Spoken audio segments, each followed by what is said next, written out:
Hello everyone. आज हम बात करेंगे इस बदलते हुए मौसम और उनमें होने वाली बीमारियों के बारे में और इन बीमारियों से हम खुद का बचाव कैसे कर सकते हैं। जैसा कि हम देख रहे हैं कि आजकल ये जो एयर डेंस हो रही है उससे पोल्यूशन थोड़ा बढ़ गया है। इसके बाहरी वातावरण में क्या-क्या चेंजेस आते हैं, इसमें फ्री रेडिकल्स बढ़ जाते हैं, एलर्जेंस बढ़ जाते हैं और जिससे कि हमारी बॉडी में डिफरेंट तरह की एलर्जीज होने के चांसेस होते हैं।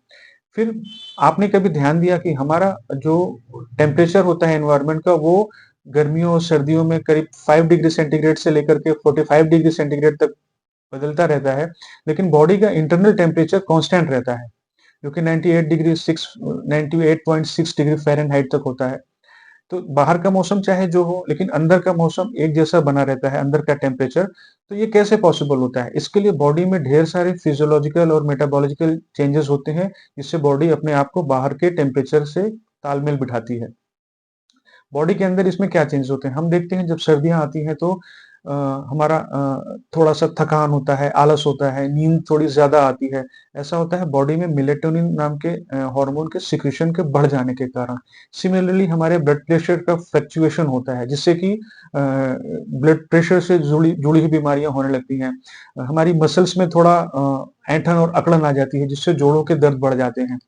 और सबसे बड़ा जो 2 एलर्जिक बीमारियाँ फैलती हैं, जैसे आजकल फैली हुई है सर्दी, ज़ुकाम, खाँसी और बुखार और नोज़ ब्लॉक, रनिंग नोज़ और दूसरा स्किन से रिलेटेड होती हैं। इसका मेजर कॉज़ होता है कि इस एटमॉस्फियर में जो एलर्जेंस हैं वो एलर्जी कॉज़ करते हैं, दूसरा इन्फेक्टिव कॉज़ होता है। इन्फेक्टिव में जो इस मौसम में जो ससेप्टेबल वायरस और बैक्टीरिया होते हैं, उनसे हमारे रेस्पिरेटरी ट्रैक्ट में इन्फेक्शन हो जाते हैं और उस इन्फेक्शन से निपटने के लिए बॉडी हमारे जैसे रिएक्ट करती है, तो उसके नतीजे में हमें ज़ुकाम या खाँसी या बुखार होने लगता है।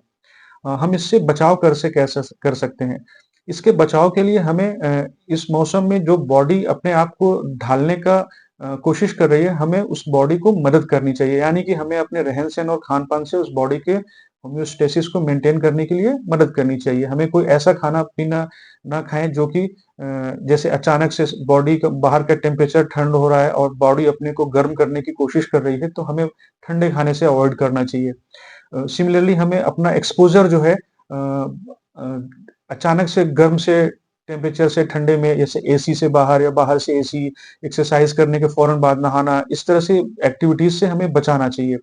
और इसमें डाइट का बहुत इम्पोर्टेंट रोल होता है। अगर हम इस सीज़न में जो मौसमी फल हैं वो अपने आहार में शामिल करें, विटामिन सी वाले सिट्रस फ्रूट अगर हम अपनी आहार में शामिल करें, ड्राई फ्रूट्स, नट्स, उसके अलावा प्रोटीन, कार्बोहाइड्रेट और फैट्स का प्रॉपर मात्रा में बैलेंस करें। हम में से जिन लोगों ने एलर्जिक टेस्ट करा रखा होगा, उन्हें अपने-अपने एलर्जेंस के बारे में भी जानकारी होगी। एलर्जेंस वो कण होते हैं जो कि एलर्जी पैदा करते हैं।